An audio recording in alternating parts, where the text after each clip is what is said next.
नमस्कार. मी राहुल कुलकर्णी. हे कधी ना कधीतरी होणारच होतं. कारण स्वतःच्याच देशामध्ये येणाऱ्या वस्तू जर एखादा राज्यकर्ता महाग करत असेल, तर याचा जेवढा त्रास जी वस्तू त्या देशामध्ये संबंधित देशातनं येतेय, म्हणजे ती त्या देशात आयात होते आणि आपल्या दृष्टीनं निर्यात होते आहे. तर त्याचा त्रास तेवढा ज्या देशाला होईल त्याच्या कैक पटीनं त्रास अशा पद्धतीचे उटपटांग निर्णय घेणाऱ्या त्या देशाच्या नागरिकांनाच होणार आहे. कारण त्या देशाचा राष्ट्राध्यक्षच इतका अशा चुकीच्या पद्धतीनं भलेही म्हणजे अमेरिका किती प्रबळ आहे हे दाखवण्याच्या प्रयत्नात डोनाल्ड ट्रम्प यांनी हे केलं असलं, तरी शेवटी तो अंदाज होताच, की अमेरिकेमधली महागाई वाढेल, तसं झालंय. आणि म्हणून गुड न्यूज आहे. अमेरिकेनं भारतातील चहा, कॉफी आणि मसाल्यावरील 50% टॅरिफ हटवलाय. अमेरिकेत अन्नधान्याच्या किमती वाढल्यानं ट्रम्प बॅकफूटवरती आहेत. आणि आणखीन पुढची गुड न्यूज मी तुम्हाला सांगतो. अमेरिकेनं कॉफी, चहा, मसाले, उष्णकटिबंधीय फळे आणि फळांचे रस यांच्यासारख्या उत्पादनावरील 50% परस्पर कर मागे घेतला आहे. यामुळे भारताच्या सुमारे $1 अब्ज म्हणजे अंदाजे 9,000 कोटी रुपये किमतीच्या कृषी निर्यातीला मोठा दिलासा मिळाला आहे. आणि हे बाकीच्या वस्तूबद्दल पण होईल, पण हळू होईल. ही सूट 22 नोव्हेंबर रोजी व्हाईट हाऊसच्या कार्यकारी आदेशाद्वारे जारी करण्यात आली आणि 13 नोव्हेंबरपासून ती लागू झाली. अमेरिकेनं रशियाचं तेल खरेदी केल्याबद्दल भारतावरती जो 50% अतिरिक्त कर लादला होता, अमेरिकेत अन्नधान्याच्या किमती सतत वाढत असल्यानं ट्रम्प प्रशासन अडचणीत आलं आहे आणि त्यामुळं त्यांना हा निर्णय घ्यावा लागला आहे. आर्थिक वर्ष 2025 मध्ये भारताची अमेरिकेला होणारी कृषी निर्यात $2 अब्ज म्हणजे जवळपास 22,000 कोटी रुपये होती. त्यापैकी 9,000 कोटी रुपयाची निर्यात आता करमुक्त झाली आहे आणि हा एका अर्थाने हा भारताचा विजय आहे. आपण फार तुटेपर्यंत आणलंही नाही. आपण संयम दाखवला कारण आपल्या हातात फारसं काही नाही आहे. रेअर अर्थ जे चीनकडे आहे, जे रेअर अर्थ मटेरियल वेगवेगळ्या घटकामध्ये लागतं. तुमच्या मोबाईल फोन्सपासून, iPadपासून, लॅपटॉपपासून ते इलेक्ट्रिकल ईव्हीपर्यंत. त्यामुळं अमेरिकेच्या दरडावण्याला चीन आणखीन डोळे मोठे करून दरडावू शकतं आणि त्यामुळं चीननं जेवढा टॅक्स अमेरिकेनं चीनवर लादला, तेवढाच टॅक्स अमेरिकेवरती लादला. ते टिट फॉर टॅट होतं. आपली तशी परिस्थिती नाही आहे. आपण फक्त त्यांना $100 अब्ज निर्यात करत होतो आणि हे खरं आहे, की त्यांच्यातल्या ना आपल्या याच्यामध्ये आयात निर्यातीच्या ह्याच्यामध्ये अमेरिकेला बऱ्याचशा गोष्टी भारताकडनं घ्याव्या लागत होत्या. खास करून अनेक अशा महागड्या वस्तू, की ज्या अमेरिकेला वाटतं, की ते भारतातले ग्राहक घेऊ शकतात, परंतु भारतातल्या ग्राहकासाठी आपण ती बाजारपेठ खुलीच केली नाही. आणि कृषी मालासंदर्भामध्ये तर कोणत्याही सरकारचं म्हणजे आधीच्या मनमोहन सिंग सरकार असेल किंवा श्री नरेंद्र मोदी यांचं सरकार असेल, याचं कौतुक करायला हवं, की अगदी डंकेल गॅटपासनं ती ह्या आत्ताच्या 2025 वर्षापर्यंत जो टॅरिफचा भार अमेरिकेनं लादला, त्यानंतर सुद्धा आपण मागे हटले नाही आहोत. आता त्यामुळे काय झालंय, की वाणिज्य मंत्रालयानं 10 नोव्हेंबर रोजी याची घोषणा केली. परराष्ट्र व्यापार महासंचालनालय DGFT म्हणाले, की त्यामुळं भारतातील निर्यातदारांना समान संधी मिळेल. पुढच्या गुड न्यूजचा आणखीन एक भाग, लवकरच व्यापार करार सुद्धा होऊ शकतो भारत आणि अमेरिकेमधला. भारत आणि अमेरिका यांच्यातील व्यापार करार आता अंतिम टप्प्यात आला आहे.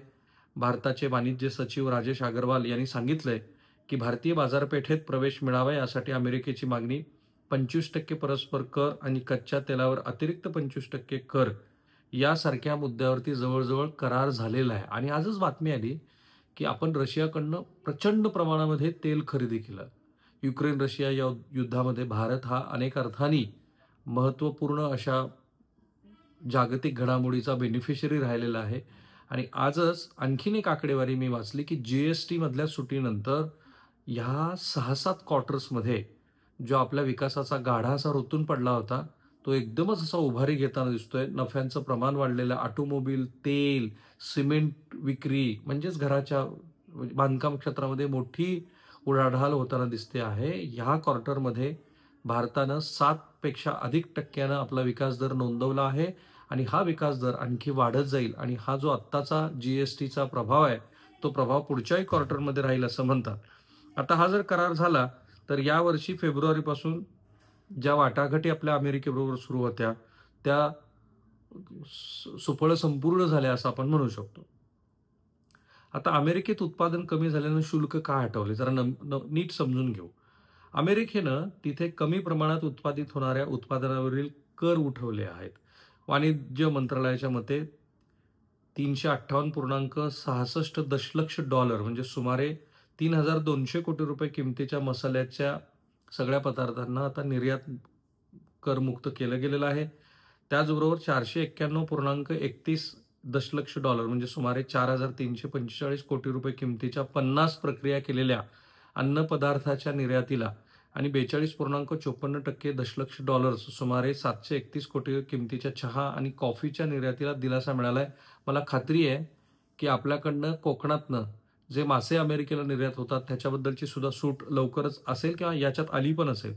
फळे आणि काजू आणि काही आवश्यक तेल, 26 भाज्या आणि खाद्यमुळं आणि काही गोमांस आणि गोवंश उत्पादनं यासह 48 उत्पादनावरील एकूण 54.58 दशलक्ष म्हणजे 484 कोटी कर सूट देण्यात आली आहे. ही उत्पादने उष्णकटिबंधीय हवामानातून येतात, त्यामुळं अमेरिकेत याच्यासाठी सूट देण्याचा निर्णय घेण्यात आला.